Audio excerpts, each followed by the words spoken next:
Hey everyone, आशा है आप सब अच्छे होंगे। आज हम एक बहुत ही मजेदार और महत्वपूर्ण टॉपिक के बारे में बात करेंगे, रिफ्रैक्शन। यह एक ऐसा विषय है जो न केवल विज्ञान में बल्कि हमारे दैनिक जीवन में भी बहुत महत्वपूर्ण है। तो चलिए सबसे पहले जानते हैं कि रिफ्रैक्शन होता क्या है। यह समझना बहुत आसान है अगर हम इसे सही तरीके से देखें। रिफ्रैक्शन एक ऐसा प्रोसेस है जिसमें लाइट अपनी दिशा बदलती है जब वो एक मीडियम से दूसरे मीडियम में जाती है। यह प्रक्रिया तब होती है जब लाइट की स्पीड बदलती है। मतलब अगर लाइट हवा से पानी में या कांच में जाती है तो वो अपनी दिशा बदलती है।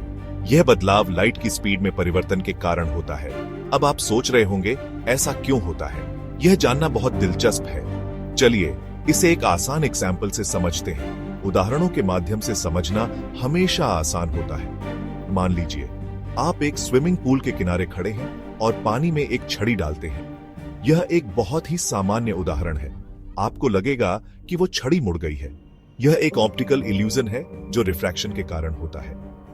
लेकिन असल में ऐसा नहीं होता। यह बस लाइट का रिफ्रैक्शन है जो आपकी आंखों को ऐसा दिखाता है। जब लाइट एक मीडियम से दूसरे मीडियम में जाती है तो उसकी स्पीड बदल जाती है। यह स्पीड का बदलाव ही दिशा में परिवर्तन का कारण बनता है। जब लाइट की स्पीड बदलती है तो उसकी दिशा भी बदल जाती है। यह एक बहुत ही महत्वपूर्ण सिद्धांत है। यही कारण है कि उसकी दिशा भी बदल जाती है। इसे हम स्नेल्स लॉ से भी समझ सकते हैं। स्नेल्स लॉ कहता है कि रिफ्रैक्शन का एंगल लाइट की स्पीड पर निर्भर करता है। यह लॉ हमें बताता है कि कैसे लाइट की दिशा बदलती है। स्नेल्स लॉ के अनुसार जब लाइट एक मीडियम से दूसरे मीडियम में जाती है तो उसका एंगल बदल जाता है।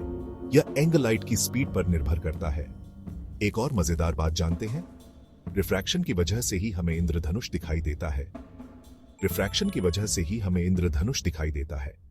यह एक बहुत ही सुंदर और रंगीन उदाहरण है। जब सूरज की किरणें बारिश की बूंदों से गुजरती हैं, तो वो रिफ्रैक्ट होकर 7 रंगों में बदल जाती है। यह प्रक्रिया बहुत ही अद्भुत है।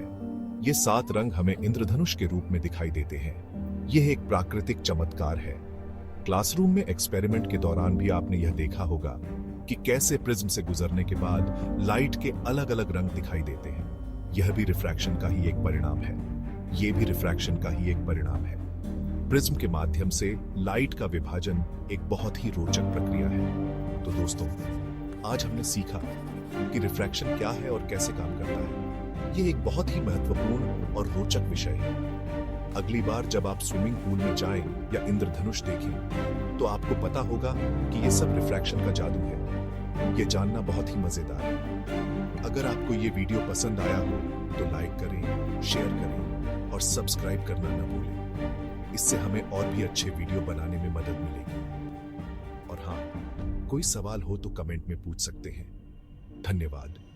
हम आपके सवालों का जवाब देने के लिए हमेशा तैयार हैं।